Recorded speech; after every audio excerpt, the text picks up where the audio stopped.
तर स्वागत आहे तुमचं माझ्या व्लॉगमध्ये, आमच्या व्लॉगमध्ये. तर आम्ही निघालो होतो हे हसी वानियाचं मराठी वर्जन ऐकत अलिबागला.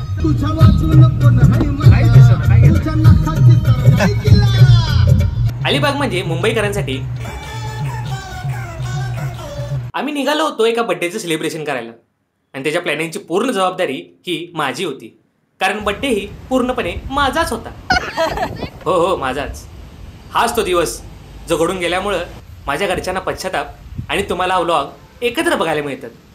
मग मी भाड्याची गाडी घेऊन पोहोचलो.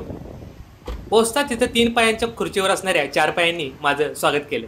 राहण्यासाठी छत तर मिळालं होतं, पण आमची सोय छतावर केली असल्या कारणानं मी वर निघालो. वर जाताना मला काही व्हॉट्सअपवरच्या सुविचारांचे स्क्रीनशॉट दिसले. इथे रेंज नसल्या कारणानं बहुतेक तिने प्रिंट मारून लावली असावी. आणि जसं मी वर गेलो तर वरही तेच आणि बघून मला वाटलं, अरे घर है की नोटीस बोर्ड. चप्पल घालून आत निघाल्यामुळे खालच्या बोटांचा आत्मा अचानक वर आला आणि म्हणाला. मग मी चप्पल काढलं. मग मला आवाज आला, चलो. माझ्यातल्या आतिश बांदेकरांनी दार उघड वहिनी म्हणायच्या आधीच वहिनींनी दार उघडं ठेवलं होतं आणि त्या दादांचं नाव वारंवार घेतच होत्या. त्यामुळे त्यांना माझा आवाज गेला नसावा. कारण आणि जसं वहिनीने मला बघितलं, बहुतेक वहिनींना मी पैठणी देतो की काय असं वाटल्यामुळं त्यांनी रागानं जे हाताला येईल ते फेकून मारलं आणि दादांचं नाव घेणं थांबलं. पण एवढं होऊनही मला त्याचं वाईट वाटलं नाही, कारण फ्रेश होऊन बाहेर येताच मला दिसलं की माणसं झाडाला झोपाळा बांधतात, पण यांनी तर झोपाळ्यातच झाड लावलं होतं. यांचे हे असे उपक्रम बघून मला झाड काय कळलं नाही, पण AM आणि PM बाटलीतला फरक कळाला. त्यामुळं बड्डे जरी PM असला तरी प्लॅनिंग त्याचं AM केलं पाहिजे हे मला कळालं आणि मी सुपारी फोडायला घेतली. बड्डेच्या जागेची पाहणी करायला मी वर निघालो, पण वरही तेच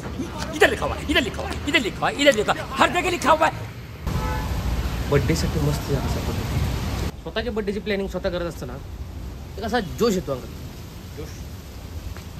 जागा फिक्स आहे, केक संध्याकाळी घ्यायचं आहे, टोप्या आणलेले आहेत आणि गिफ्ट काय द्यायचं. पण कोणाला माझाच बड्डे काय माझं गिफ्ट काय द्यायला पाहिजे. प्लॅनिंग सुरू असतानाच स्प्राईट आला, ग्लास आला. ग्लासचा आवाज येताच शेंगदाणाही वरती आला. पण महत्वाचं म्हणजे आणलाय ना, आणि शेंगदाण्यालाही प्रश्न पडला की तुझ्या बर्थडेचं प्लॅनिंग तूच कर. आणि प्लॅनिंगनुसार आम्ही बीचवर आलो.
मग खराट झालेले कपडे, समुद्राच्याच पाण्यानं खराट झालेले कपडे पिळून नको नको नको.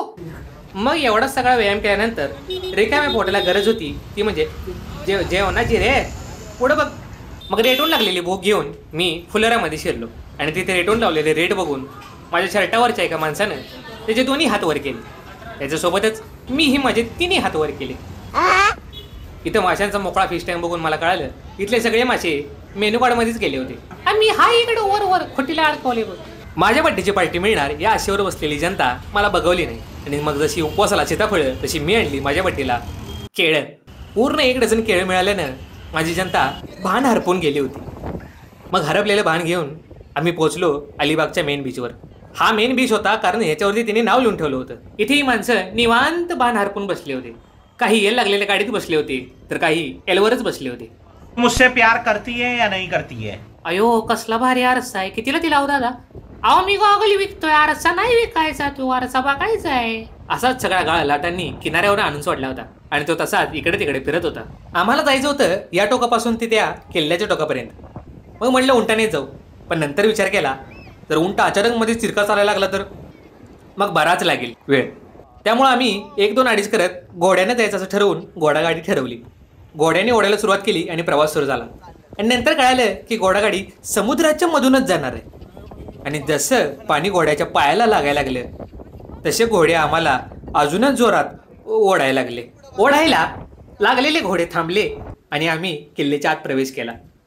आणि आत आम्ही पोहोचलो होतो डायरेक्ट देशाच्या बॉर्डरवर. पावसाचा दोर इतका वाढला होता की तिथेही एक तयार झाले होते तलाव तलाव तलाव.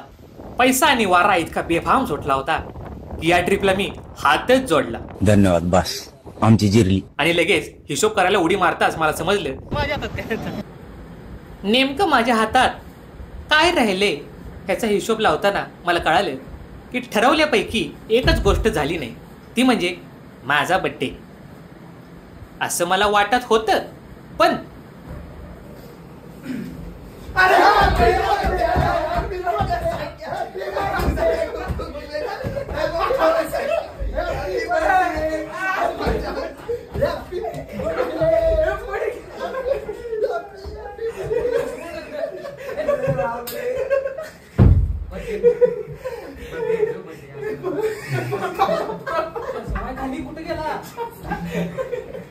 फायनली माझा बर्थडे झाला.